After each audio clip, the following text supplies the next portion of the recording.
Okay, good evening, everyone.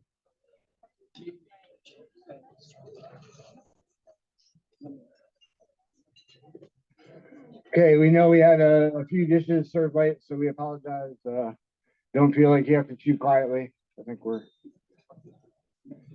and dessert will probably be about 15 minutes away. So welcome everyone to our last chapter dinner of 2023. Happy holidays to all. Hanukkah starts tomorrow. Christmas is only a couple weeks away. Same with Kwanzaa. So I think everyone's getting the holiday spirit in the DC area. We haven't gotten hit too hard weather-wise, even though the almanac called for 17 to 23 in the greatest county in the state of Maryland. So we'll see if that comes to fruition or not. Okay. 1 second.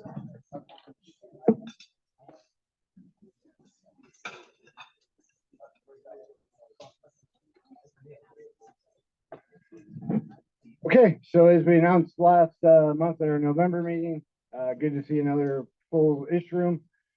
We have one more day for self-nominations to be a part of our board of officers going forward for the next year. So that will be all of 2024 and all of 2025.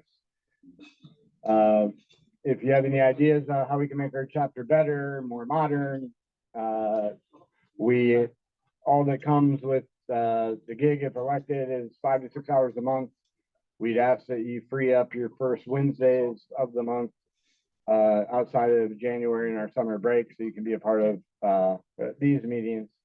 But free PDUs, ability to improve the chapter, and a whole lot of fun. So we'll have one more newsletter out tomorrow, and then you can expect to see ballots via the PMI Global election site next week. And we'll make those announcements via the newsletter, and then the board will be effective our first meeting in February. Reminder, there's no meeting on Wednesday, January 3rd. We don't want anyone to come to the parking lot and still have a great dinner upstairs, but nothing down here. If there is an event down here, it won't be a PMI one. So stay tuned to upcoming newsletter for event news. We'll hopefully have registration for February opened up, as well as some news on symposiums and education days in the spring. And then our next monthly meeting of this forum will be Wednesday, February 7th.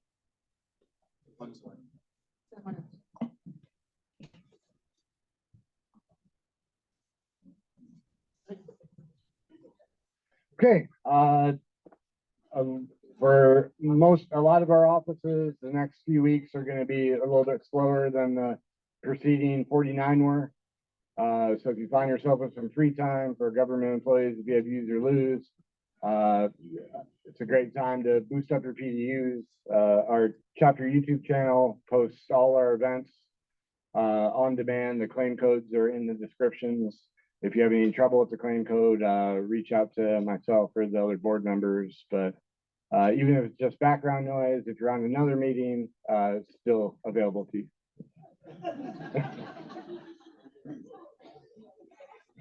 Yes, you are. Okay, and for those who were here in November and brought canned goods that were taken over to Amana Food Center, we greatly appreciate it. The executive director, Jackie DiCarlo, wishes she could have been here last month, but she was impressed with the turnout. That's a picture of me in what I wore at the November meeting, proving that the food was delivered immediately, and I didn't take it home. And then thanks to everyone who brought toys for the Toys for Tots toy drive out front here. Used the supernova in 1604 to disprove this ancient Greek theory that the universe never changes. And facilitating. Sergeant Hetchkin, who's our Montgomery County Toys for Tots Marine Corps rep, and Miss Scott also couldn't make tonight work, but they appreciate your generosity, and I'll be meeting with them over the weekend to drop off all the great unwrapped toys you guys brought this evening. Okay, don't know if we have any PMDAS reps here or project management for change, but last month we didn't know when registration was going to open up. Now we've gotten that confirmed. It'll be Monday, January 8th. For those who aren't familiar with the Project Management Day of Service, it's a one-day event that Scope-a-thon that pairs seasoned project managers who give of their Saturday partnering with nonprofit professionals, small business that have a problem they can't quite solve, and they're looking for the team of PMs. You're assigned to your nonprofit a few days prior, so you can do a little bit of homework if you're so inclined. But a great event. I know, remember, hand raised, who's participated in the PMDOS in the past? Okay, so look around if you have questions. Dr. Chen, our former Vice President of Programs, has been a great representative and could answer some questions if you have some concerns. They're not looking for you to be the one-all be-all expert on project management. They're just looking for you to have a problem-solving and teamwork mentality. Okay, we're one of the few chapters that have a sister Toastmasters group. I think we can all be better at public speaking. For those who have seen me present before, you know I can be better at public speaking. And Toastmasters gives us a great opportunity to hone that and work on that. We have some Toastmasters group leadership just for quick remarks.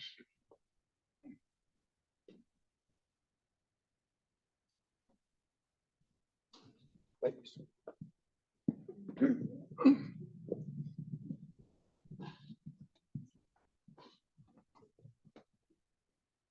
All right, good evening, everyone.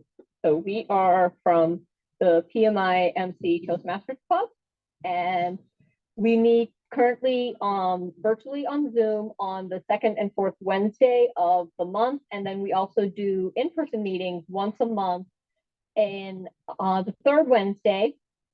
And currently we are at Davis Library, but starting in January, we are moving from Davis Library to Walter Johnson High School. And so this slide will be getting updated come January. But as far as Toastmasters go, it's a great club to join. We also give out PDUs for any Toastmasters members. We get about 1.5 PDUs per meeting, so about 4.5 a month, which if you look in the span of a year, you can get up to 54 PDUs towards your research for the PMP. And I'm going to pass it over to my colleagues here, Lisette and Alan, to kind of just give some quick remarks about their Toastmasters journey. Hello, everybody. I'm Lisette Rivera, and I actually learned about this club at this dinner. I was lucky enough to come, sit next to Supreet, and hear more about Toastmasters. And coming from working remote for more than 5 or 6 years and now jumping back into hybrid, I thought it was a perfect time to relearn how to talk to people in person while getting my PDUs at the same time. I just joined this last year, and it's been a really fast and growing great way to just continue my practice. So, thank you. Hello, everyone. Good evening. My name is Alan Zheng. I also learned about this club from the dinner in April. So thanks to PMI Montgomery County dinner. And I joined Toastmaster to conquer my fear of public speech and also get more PDUs. So I figured if I come to this dinner and I also go to the Toastmaster Club, I can get at least 60 hours in 1 year instead of 3. So thank you, everyone.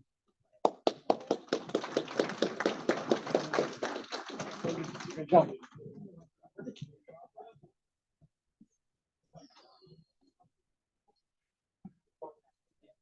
Okay, for all those that brought something for the Toys for Tots drive, I believe Ms. Trayvon gave you a ticket number. So we'll do that raffle quick. Our speaker last month, Mr. Carl Pritchard, authored the certification exam study guide for the risk management professional. I think with Discipline Agile that we hear about from Ms. Brady and the citizen development micro-credential, some of the core PMI certifications have kind of taken a backseat. They're starting to come back a little bit more in terms of what employers and hiring managers were looking for. Mr. Pritchard was here for 4 hours. I unfortunately wasn't smart enough to get this signed, but if you do win it, I'll try to facilitate a signature or a sub up. And that ticket number is 693-6671. 6671. Did you win? Oh, we got a winner in the back. Okay.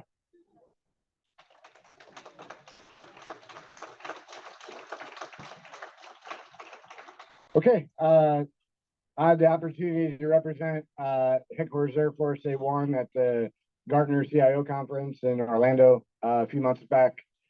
Admiral McRaven, one of our top leadership experts, was a speaker. I was in the room with him and unfortunately didn't get this signed either, but this is his most recent book, The Wisdom of the Bullfrog, and that winner is 693-6658. Oh, we have a winner. Great. So a little bit of charity. And then also at the Gartner conference, Dr. Kate Darling, one of the MIT robotic professors, wrote a new book, The New Breed, What Our History with Animals Reveals About Our Future with Robots. For those who attended recent PMI AI-driven content, this is in that wheelhouse. She did sign this, but she signed it to my name tag, which isn't going to work for anybody not named Matthew. So I grabbed the second copy that's not signed, and that winner is 693-6667. 667. Great. So going forward, we'll be better about getting signatures. But at least I'm not forging myself. Okay, our sister chapter events are closing out their program calendar years. PMI Silver Spring has a virtual meeting next Wednesday. Mr. Roy Brewers, let me check there, is briefing on risk management for Agile and waterfall projects. This is virtual, but free to everyone. So if you go to our website and click on the calendar, or go to PMI Silver Spring's website if you're available next Wednesday. Also next Wednesday, PMI WDC is doing their in-person and virtual book club. Brian Tracy's meetings to get results booked, that's also free to everyone. And then to close out the year, PMI Baltimore's Frederick Division, we have some representatives in the room here, is having an in-person meeting at the Mount St. Mary's campus on 8 rules to project management success. And that's by Bruce Falk.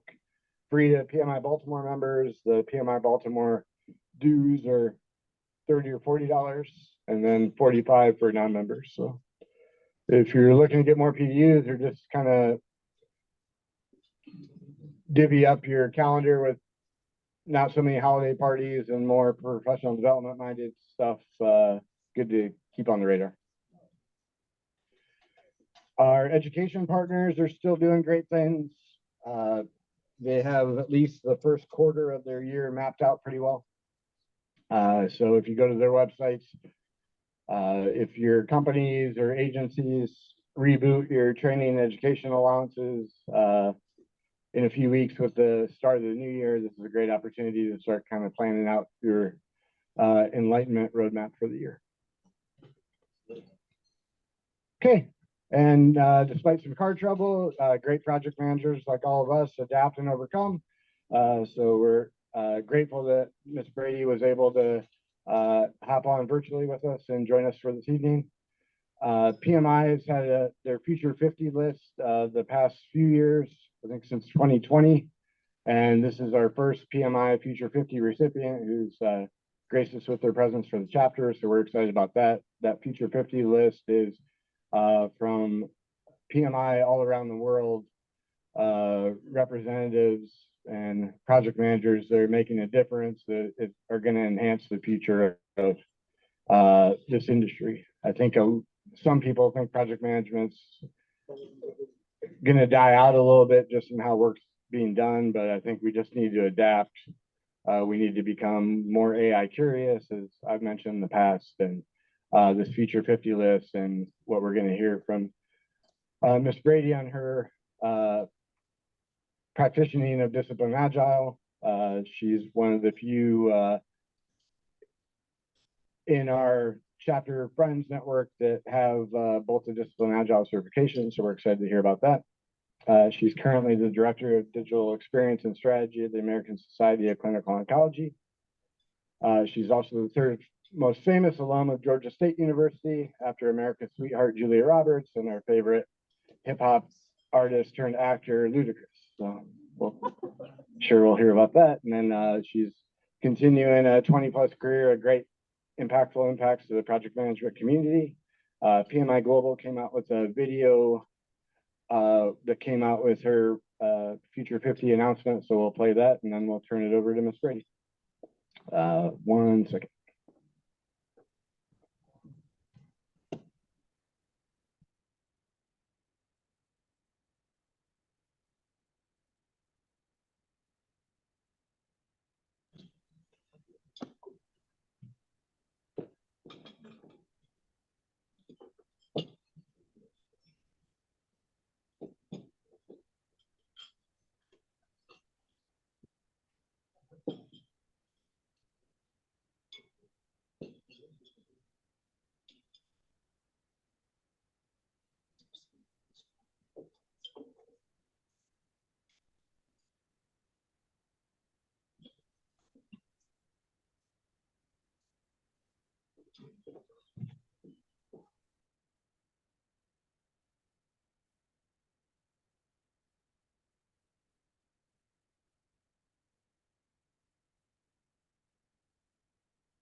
Every cancer is cured or prevented, and every survivor is healthy, is really powerful.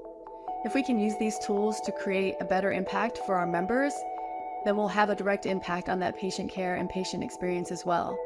Being able to be a part of that is really amazing.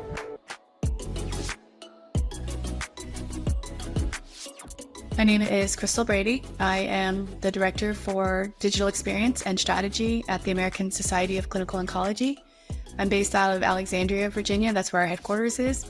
And I've been there for 10 years. The American Society of Clinical Oncology is a membership-based organization where we work with people who are in and around the cancer field. So oncologists, patient advocates, researchers, scientists, people who are living with cancer. Our goal is to provide them with the research and the tools that they need to make a meaningful impact on the cancer field. Undertaking digital transformation is difficult, but it's also very rewarding. We had gotten to a place as an organization where we had legacy applications that were being difficult to maintain. We had outdated user experience that we knew wasn't up to current standards or modern architecture or technology would allow us to be able to do. We wanted to move more into a mobile-first paradigm so that our members could access the tools and resources that we offer them. We started with a sort of hybrid Agile adoption, and that worked a little bit in terms of helping keep the work organized and transparent for people in the organization. But then we had to take it a step further to really get people to think about customer mindset and product mindset and adhere to a slightly more formal Agile adoption so that we could continue to focus on customer impact in fast feedback loops. So getting out those little bits of value and then really touching base with people and saying, is this better? Is this working for you? Did we hit our mark? I always think about being a project manager as having a toolbox. So if there's some problem or some challenge to overcome, I want to know like what tools I can pull out of my toolbox to help me or help other people. And so those certifications for me really act as a way to store up different strategies for situations. The skills that you learn by doing project management will apply to almost any other occupation in the world. The soft skills that you learn about working with people and understanding teams and looking for impediments, those things apply to everything. To be a Future 50 honoree is really incredible. It's acknowledgement of the work, watching this organization grow and adapt and help its members and cure cancer. And it's a really wonderful way to say it matters. And I appreciate it very much.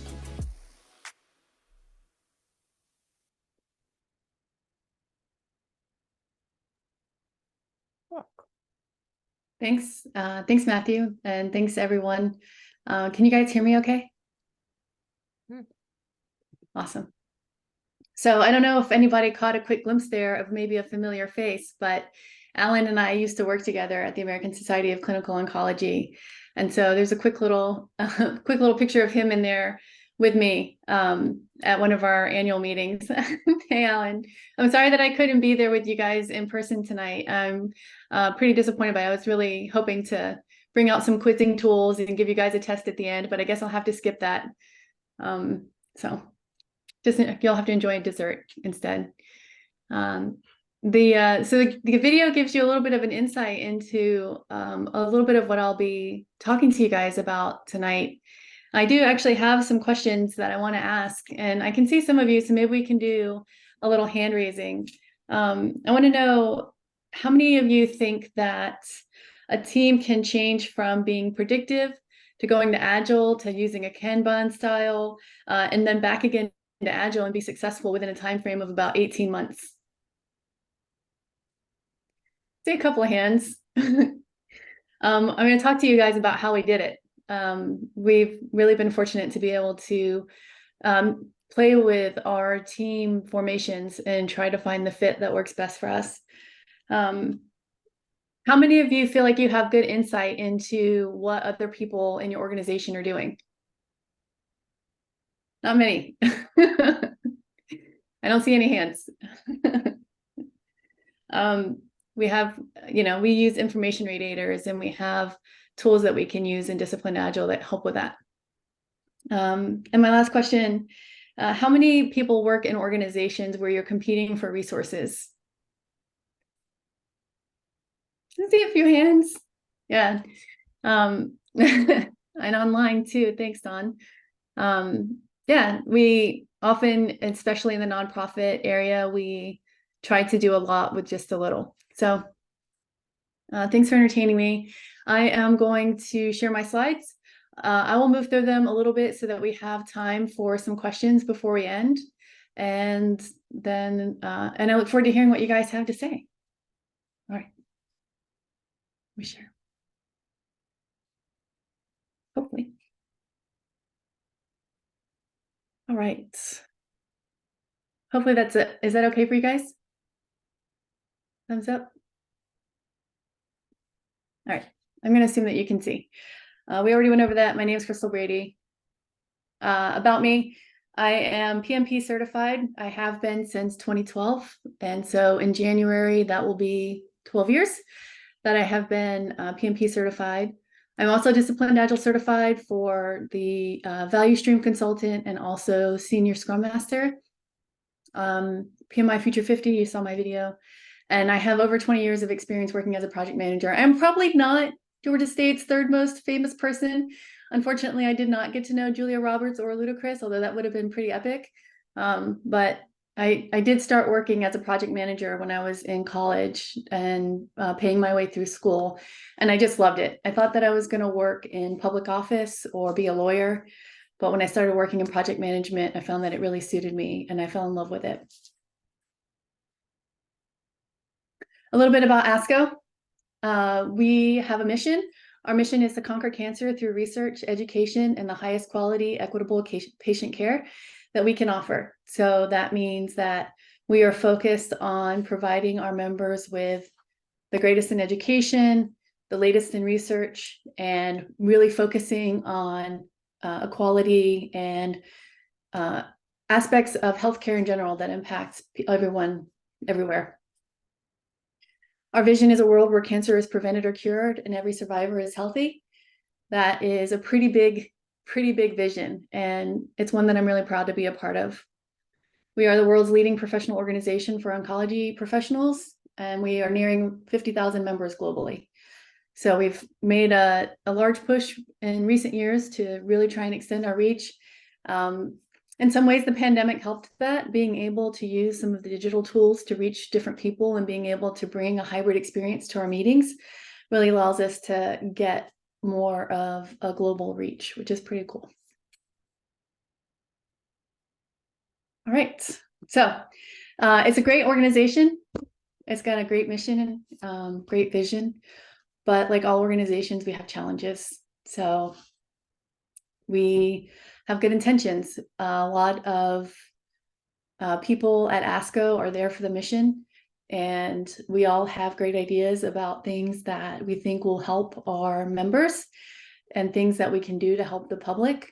So for the 11 years that I've been there, it's been a series of, well, I think that we can do this. I think that we can do this really cool thing. Let's build it and see if our members like it.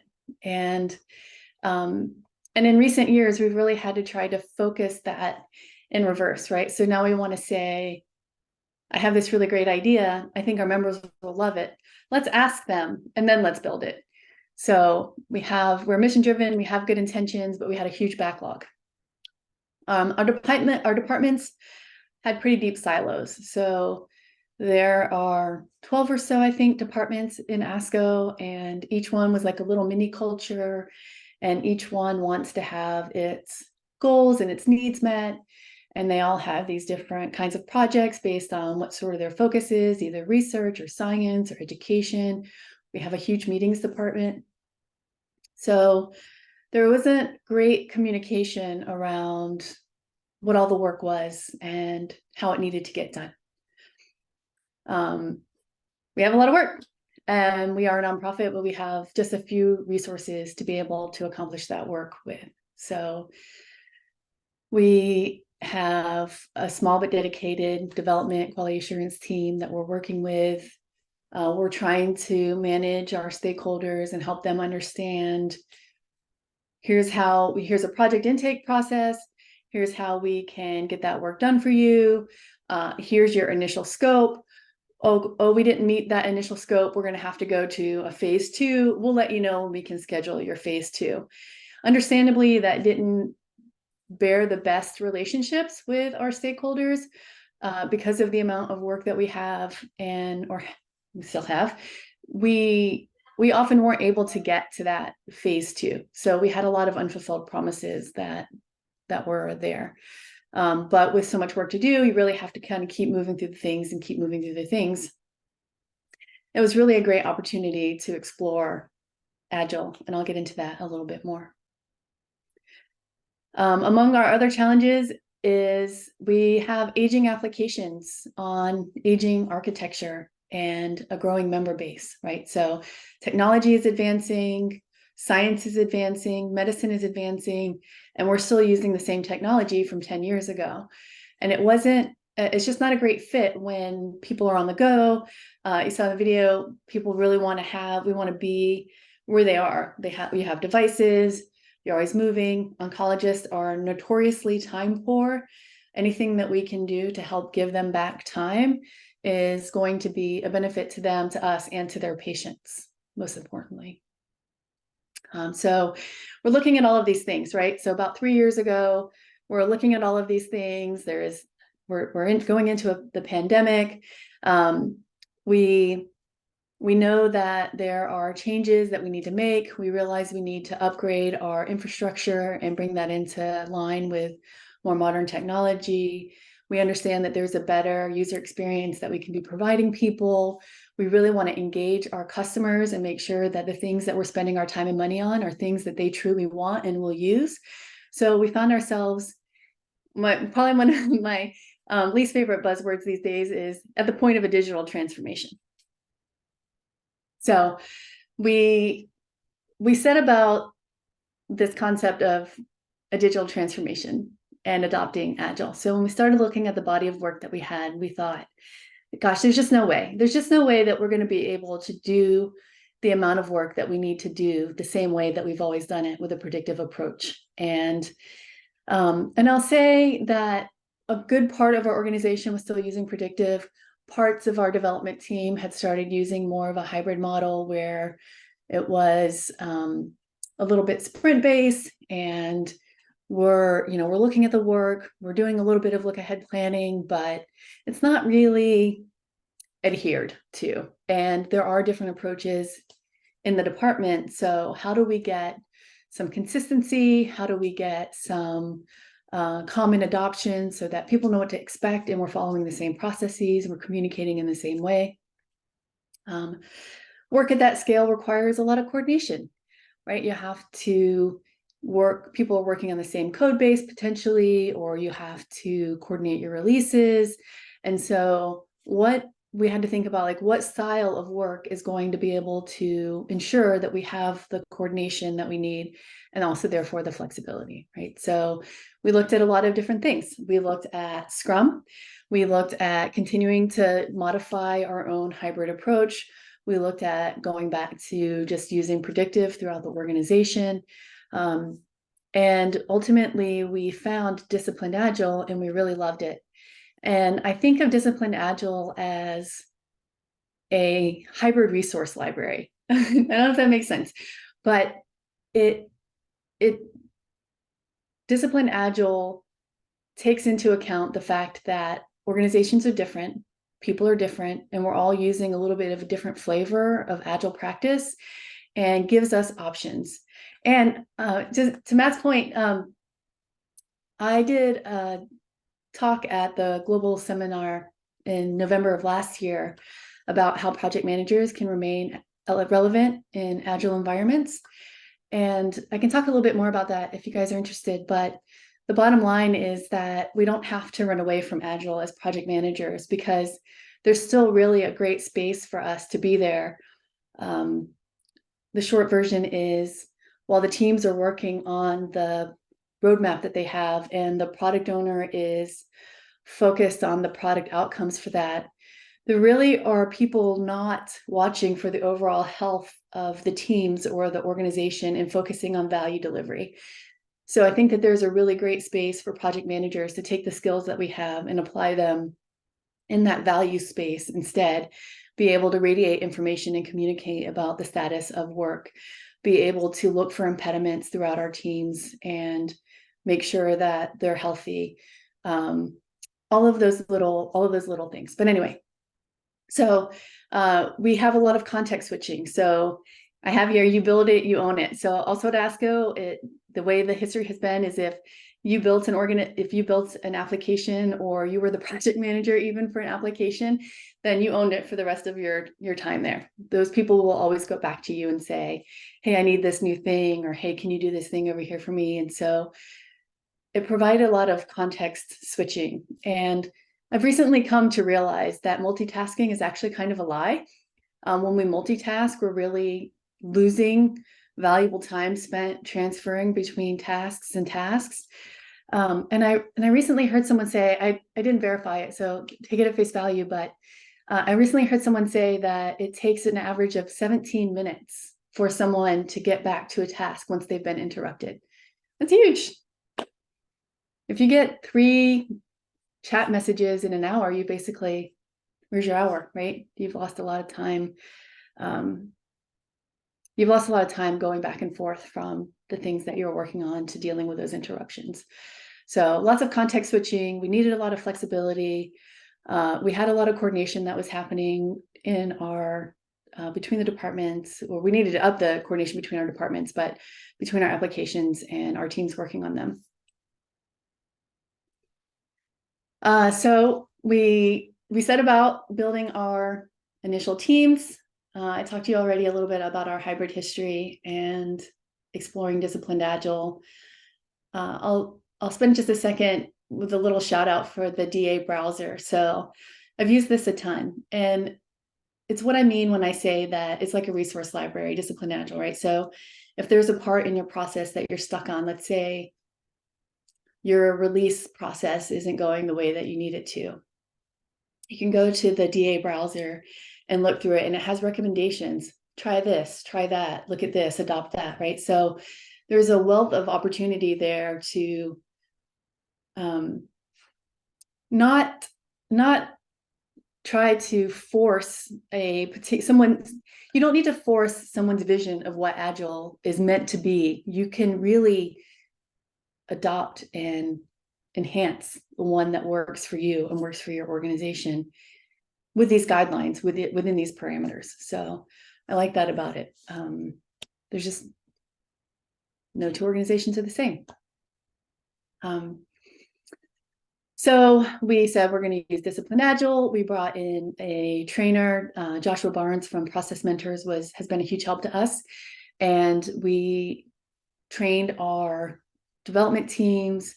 We trained our project managers / product owners. So I'll get into this a little bit more in a minute, but we had to transfer some roles when we were building out the teams. We had to set up some initial cadences, right? So people got used to having a daily stand-up. They got used to having retro. They got used to having the demos. And so one of the other things that I like about Disciplined Agile is that if it works for you, you do it. And if it doesn't, you really don't. Unlike Scrum, right? So Scrum, one of the reasons we didn't really want to go with Scrum, and I'm not a Scrum hater, it's a really great, I think that it's still a really great option if that's what suits you and your organization, but that it's prescriptive, right? So for us, having the, like, you have to have this meeting, you have to do this thing, you have to do that thing, didn't really work out well for us. But I'm sure for a lot of people, it's great. And I do actually really appreciate sometimes you need those guardrails, right? Sometimes you need to have that adoption, that discipline to be able to drive forward. So we've been learning our way through it. We've been trying to understand what are the right kinds of cadences, what is the frequency of those, what sort of release process are we going to have? Are we going to use time boxes? Are we going to use a flow-based approach?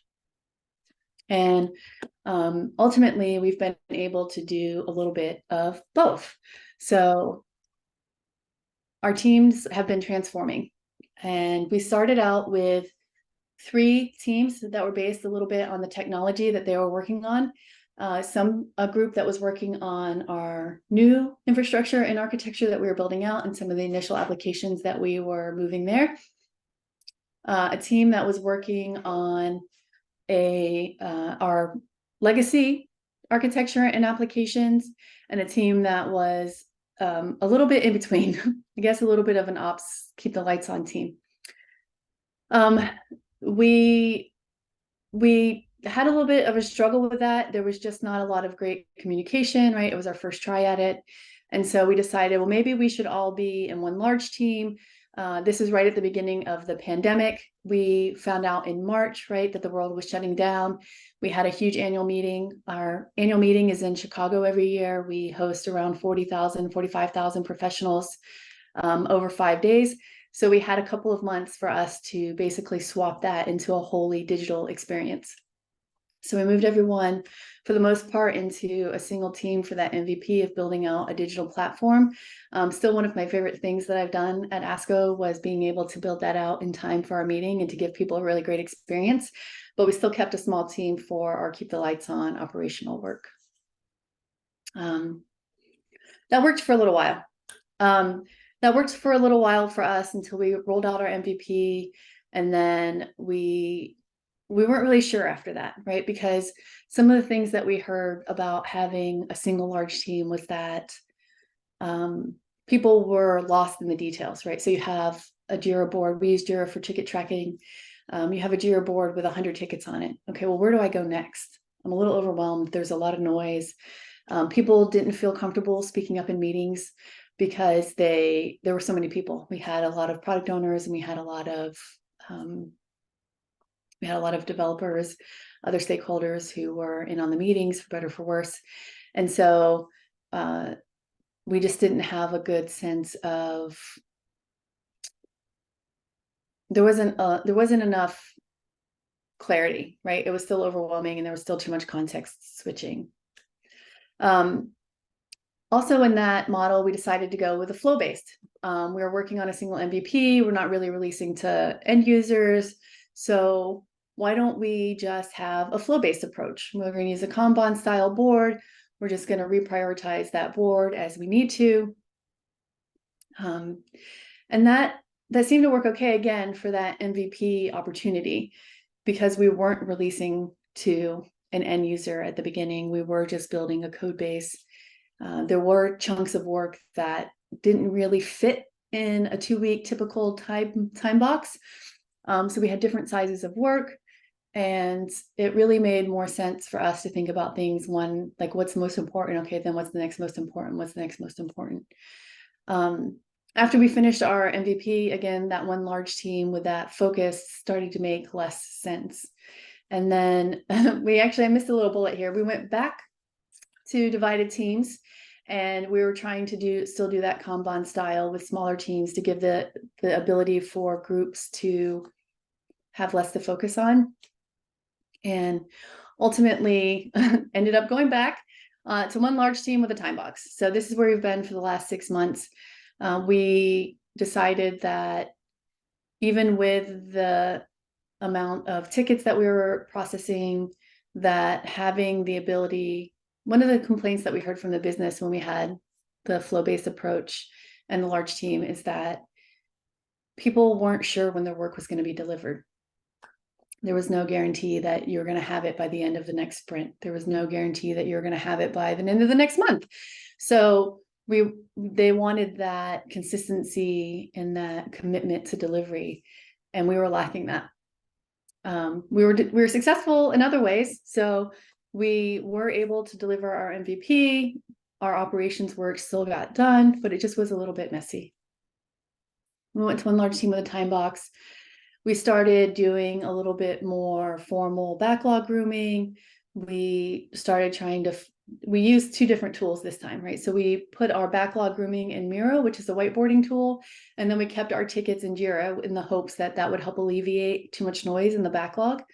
And we let people still kind of focus in on product areas. So that's been serving us pretty well for the last 6 months, but we still find that there's just too much context switching. We still have a lot of, you built that, you own it, I need this thing tomorrow, set aside what you're working on and your commitment in the sprint, and let's get this done. So we saw sprint carryover. We saw an inability for the team to truly understand the capacity of what they were working on. So it was necessary for us to start thinking again about, okay, we know that one large team has these challenges. We know that a large team has a challenge that there are a lot of people in meetings, so meetings take longer. There are a lot of people in meetings so that people don't feel like they're as comfortable speaking up. There are a lot of tickets and a lot of things that are happening at one time. Surely there's a better way that we can do this. And a few months ago, we brought in a chief technical officer, and that person has experience working with product-focused teams and being able to overcome some of the challenges that we saw when we had our initial efforts at having separate teams. Basically, that I think what we were missing and what we have now is the leadership support. So that's what I have here on the screen. We needed to have an additional layer of someone to say, just because the business asked you for this and this is something that you've always done does not mean you need to say yes. You can say no. You can say yes, but I need you to go talk to Krystal, or I need you to go talk to someone else about getting this into the roadmap. But I can't help you with that right away. We divided up our work into 3 main product areas. One of those is our meetings I talked about earlier. That is a large part of our revenue and how we deliver that education and science to our customers. We are on another enterprise project to replace our financial system. And we recently launched a new website product as well. So those are our three main areas that we've divided up our teams into. And right now we're really committed to limiting that scope, limiting the distraction, limiting the context switching. I like to say, what would it look like, right? If every person who's on the team doing that basic task has the same understanding of why we're doing it and what it means at the leadership level and the organizational priority level. I'll get into that a little bit more in enterprise planning.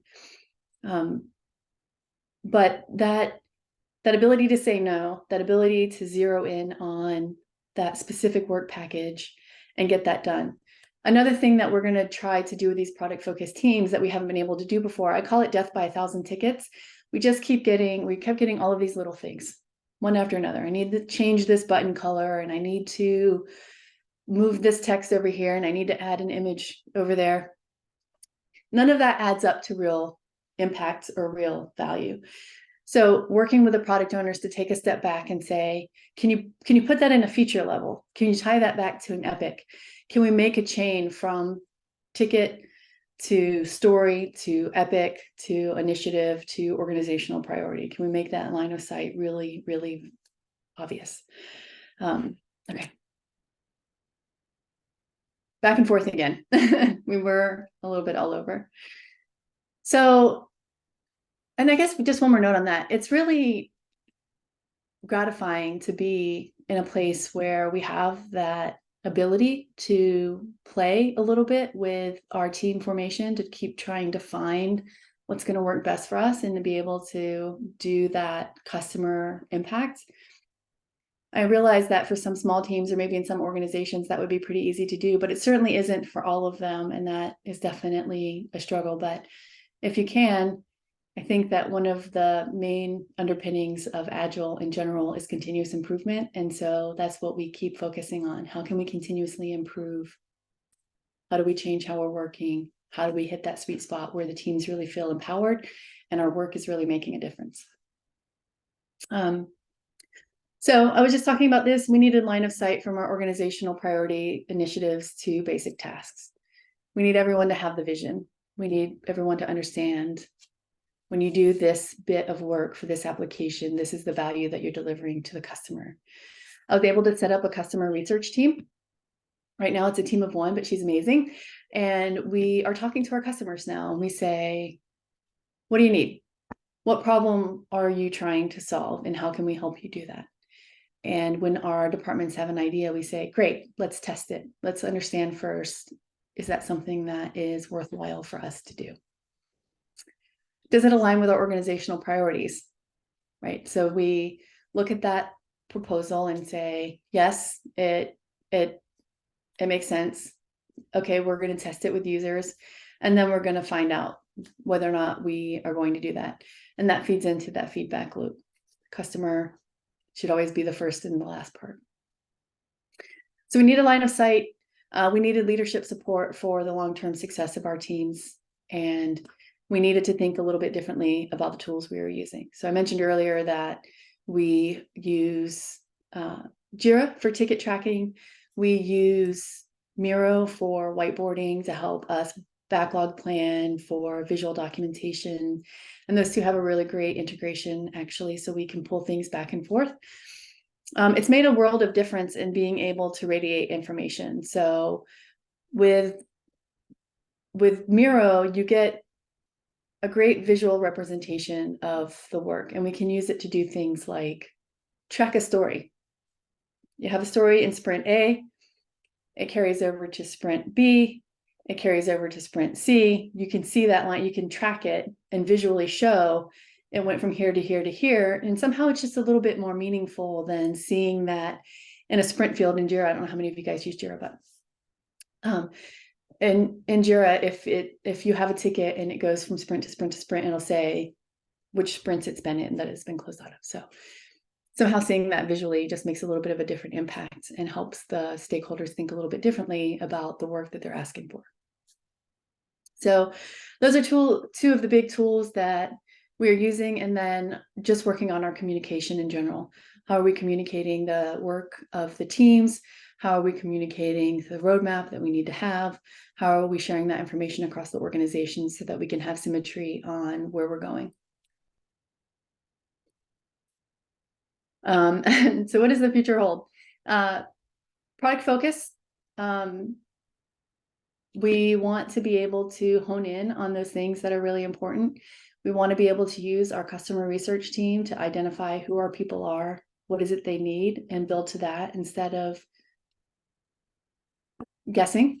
And we want to do less and do it better. So I do think that everyone talks about Agile and they say, well, when you have Agile, you go fast, right? Everyone says, oh, we want to use Agile, we want to go fast.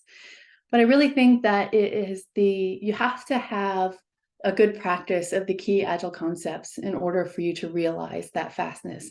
And that's really focus on quality, focus on continuous improvement, focusing on your teams, and then going from there.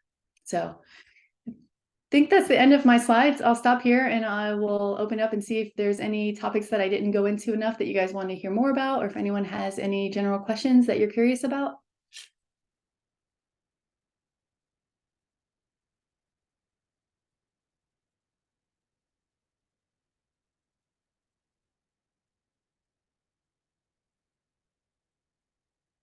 Yep, we'll have one question in 1 second, ma'am. Sure.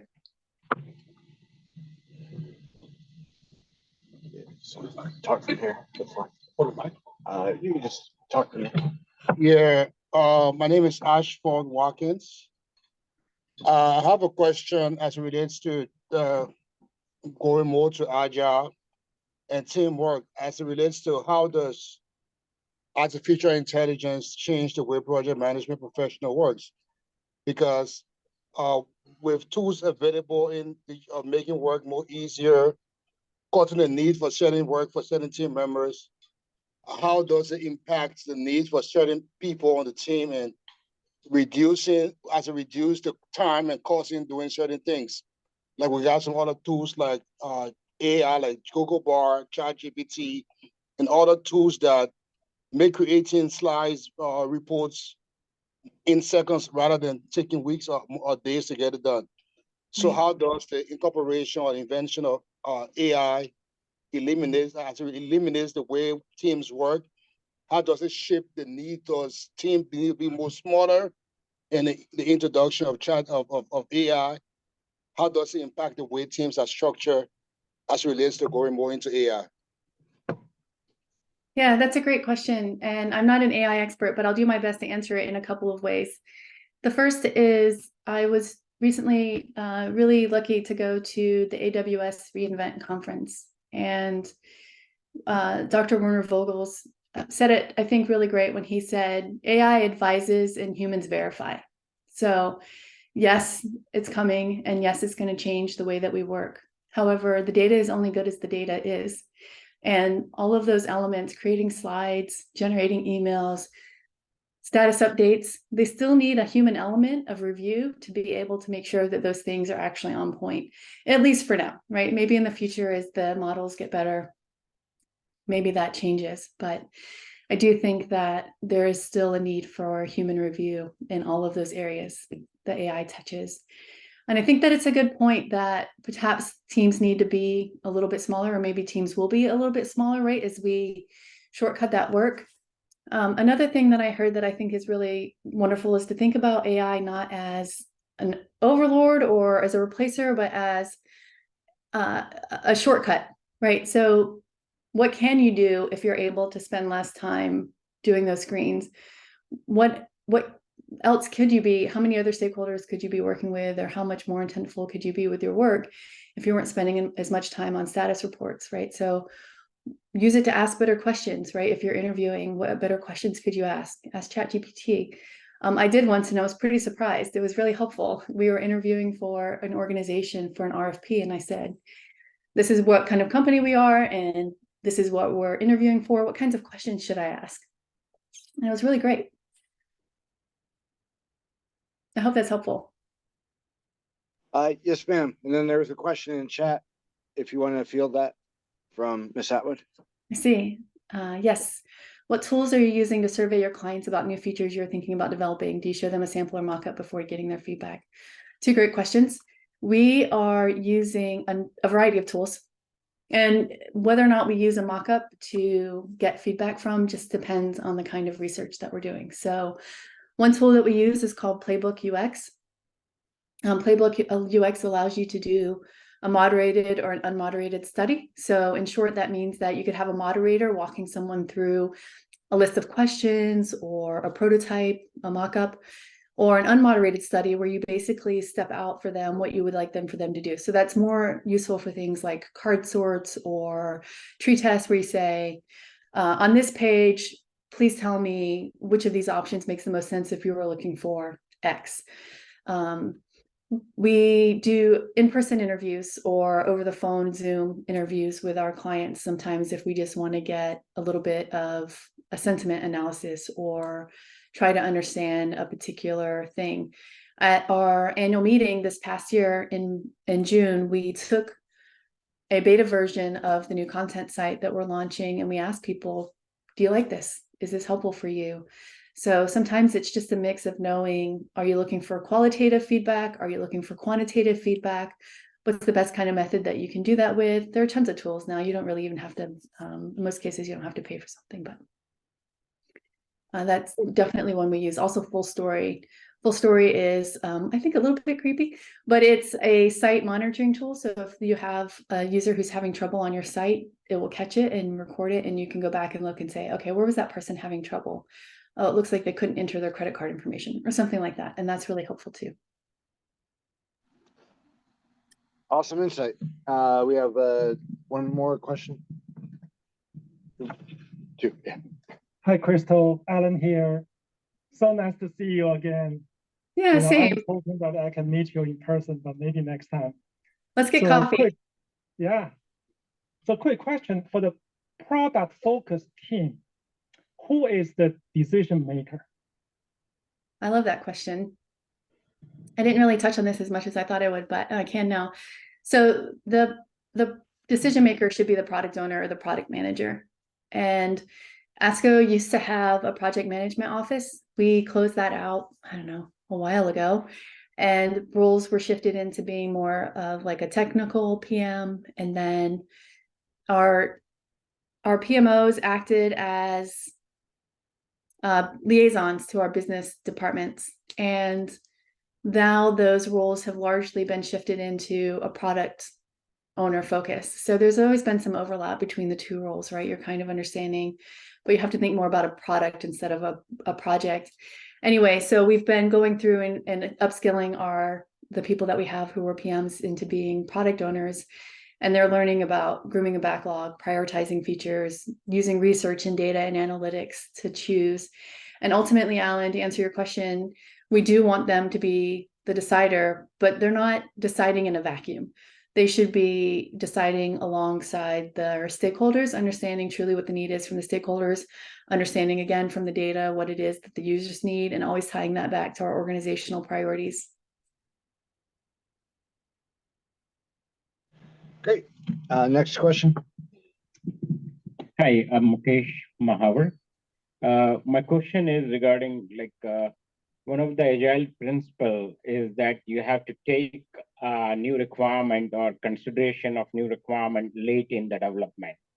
And the situation I face is that from the top management, they are more focused on the delivery and delivery on time. But your stakeholder are telling and giving you the requirement. So as an Agile principle, you have to take the new requirement. But so how did you manage scope and time? Did you face this kind of situation? If yes, then how do you manage the scope and time, and how do you convince? Because if you take new requirement, then your delivery on time goes out of the window.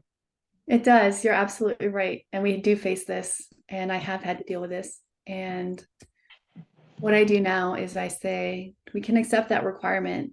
You have to take something out of our sprint. You have to take something out of the backlog to replace this with, and you have to communicate the impact of that change. right? So at some point, there has to be a decision that whatever that requirement is has more value than getting the delivery out and doing it later. And in a lot of cases, what we see is that work goes into the backlog instead. In some cases, people aren't willing to sacrifice the work that they already wanted in order to get in a new requirement. Now, maybe it depends on the size of the requirement that they're asking for. But for the most part, I tried to make it a cost benefit analysis for them and say, can do that. I also think that there's maybe a little bit of I wonder of the general perception of Agile as being requirements are a free for all. I don't really think that that's the case. We do still think about, it's not necessarily, I don't want to say it's not predictive like waterfall is, where you have to have everything up front. But when we talk about look ahead planning or rolling wave planning, we want to know what we're going to be doing right now in pretty good detail. And we want to know what we're going to be doing next in good detail, but maybe not perfect detail. And the things that we're going to be doing 3 or 4 sprints from now, we have a good idea of what those things are, but maybe we don't have all of the details, right? Because we know that those priorities could change and those things could change. So if you feel really good about the work that you have coming up right now, then you focus on that and you're still working a little bit on the work that's upcoming, but your main focus is on this. And so maybe there's an opportunity to say, I can't do that this one, but if you need to put that into the next one, that's okay. You need to understand though, that that's going to push us out. We're going to lose 2 weeks or whatever. But I'm guessing maybe in your case, people are unwilling to accept the change in delivery.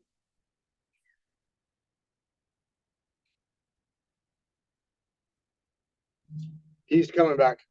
Okay. Yeah, it was a bit challenging in my case, but I think that's the path I took. Like you always have to come back and say that, like, what reprioritize the backlog, in the sense like you have to go back to the backlog and see, like, out of these 10 requirements, which one you are willing to sacrifice in order to adopt to the new one. But the thing is that sometimes it's so fast, everything is so challenging, managing becomes very difficult. So it does. You're right. Another strategy that you might consider, especially if it's something that happens all the time, is reserving capacity for those changes that you know are coming. Maybe you plan 70% instead of 85 or whatever your organization says is good. We try to plan 80-20. Try and reserve that capacity, and so that you can say, well, okay, well, we know this always happens. We know we're going to get a change. Let's save some capacity for when that happens. yeah, and the other thing, like I haven't seen organization who has done like 100% and follow 100% agile. So we adopted like hybrid model always, and mostly like that work with the government clients. So we have done that. And I think one of the other challenges which I add is they say, I mean, we have to deliver every 3 weeks or so, but like when you are developing something from the scratch, designing the architecture from the base is very important, because it needs to be scalable. So maybe initially you take some more time, you add a concept of 0 sprint or something like that, where you take 3 weeks to design it and then start development so that your base is strong. Thank you. There's nothing wrong with having a really well-focused construction phase, making sure you understand what you're building. Okay, our next question. Hello, my name is Dennis. When you were talking about starting at OSCO, and I think you mentioned that you switched from predictive, and then you were thinking about Scrum, but then decided to land on Agile. Could you talk about what led you to Agile and why not Scrum? Sure. The biggest reason was that we found Scrum to be pretty prescriptive. I think there are like 19 pages or something in the Scrum manual. It's not very long, but it says you do this and you do this and you do this. And if you want to be successful, you follow those things. Now, frankly, I think that a lot of people use Scrum and Agile interchangeably as terms. For a lot of people, one means the other. for me, when we are interviewing vendors, I say, when you say Scrum, do you mean literally Scrum, or do you mean we have an Agile adoption and it's hybrid? And a lot of the times they say, oh, we mean it's hybrid. So for us, true Scrum was one, a little bit prescriptive for what we were initially trying to start with, right? Going from an organization that was from waterfall, it felt like a big step to go from that straight into Scrum. And then the second was that we didn't really have anybody in the organization who had experience with pure Scrum either. So again, it was a bigger step for us than saying, we already have a little bit of a hybrid adoption. Maybe we can sort of solidify that and get some additional adoption around that and go here. So I wouldn't even rule out that we might not go to Scrum in the future, but for now, we really like disciplined Agile and the flexibility that it gives us, and also that ability to go back and say, this thing isn't working quite right. What are my options? What else can I do here? That's really helpful. Great. And I think our last question. Great. Hey, good evening, and thank you for your insights tonight. My name is Greg Barr, and I wanted to ask if you looked into scaled Agile framework and have considered the elements like, program increments and having multiple teams in a release train, those kinds of approaches. Yeah. To breaking down a team. We did actually. Yeah, thanks for that great question. We did actually consider SAFe as well, but we don't have, our development team was about 15 people. We don't really have teams of team size needs for scaled Agile frameworks. We don't have the knowledge or the understanding for release trains.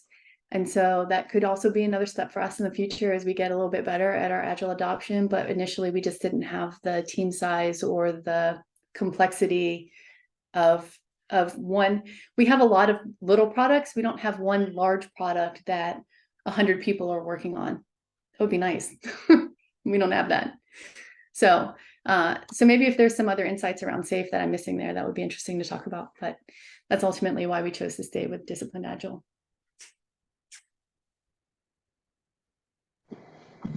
Great. And one more last question. Sure. I'll take all the questions you got. So, final question, or perhaps not the final. What are your thoughts about the Spotify engineering model with the squad, tribes, and guild concept?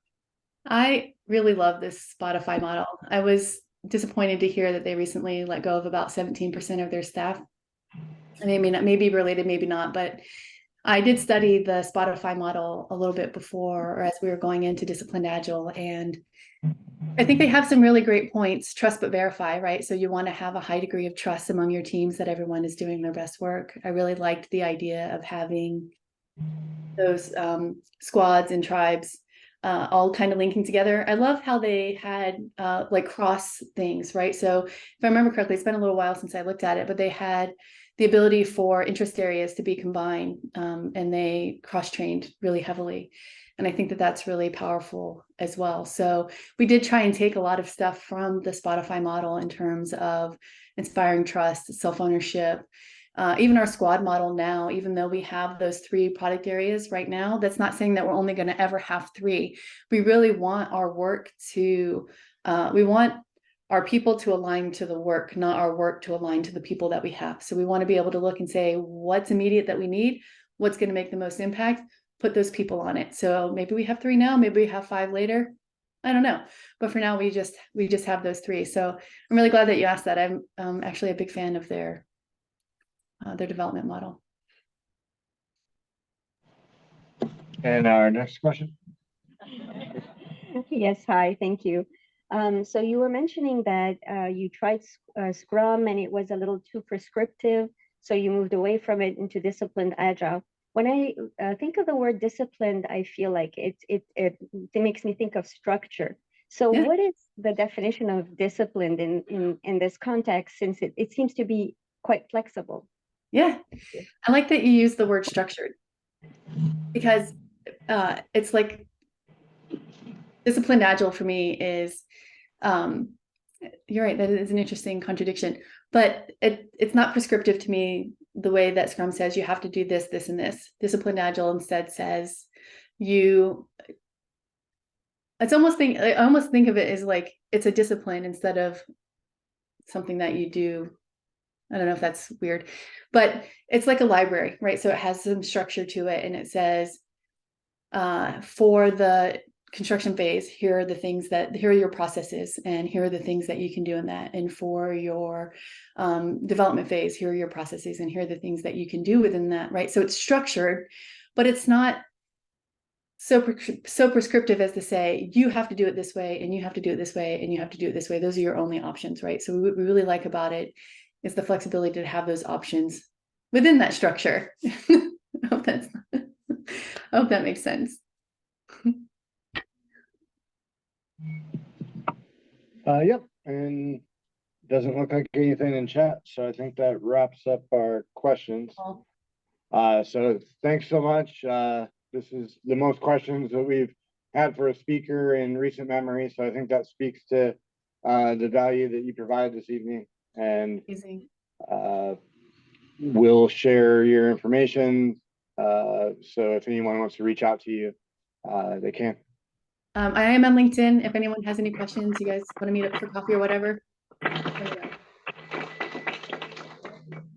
Thank you. Yep. Thanks, Matt. I hope you guys have a good night. Yes, ma'am. Okay, so that wraps up our evening. Pre-pandemic, we got our membership up to close to 2,100. Then during the pandemic, we went down to 18, mid-18s. Right now, we're at around 1920, 1930. So one of our 2024 goals is to get back over 2,000. So this is your call to action. Tell a friend, tell a colleague. For those who are in a weird lapse stage of their membership, renew your dues. I still think I'm a member of all the sister chapters, and $20 a year for the free dinner in November, the discount dinner tonight, and events throughout the year. We know we owe you Education Day and a symposium. We're working on that for the first half of the year. We have a key stakeholder at the front table there who's going to help us and has some tie-ins with the Silver Spring Civic Center to get that space for 1 or 2 days. So, and he's not making eye contact with me, so I'm gonna get trouble. But we wish everyone a safe and blessed holiday. We'll have some virtual content in January. PMI Global's next free PM Expo is in March. So we'll get that comms out, and we appreciate your membership and have a safe night. And thanks again to Miss Brady. Another round of applause. Thank you. Okay. Thanks, everyone. Yep. Good night. Thank you.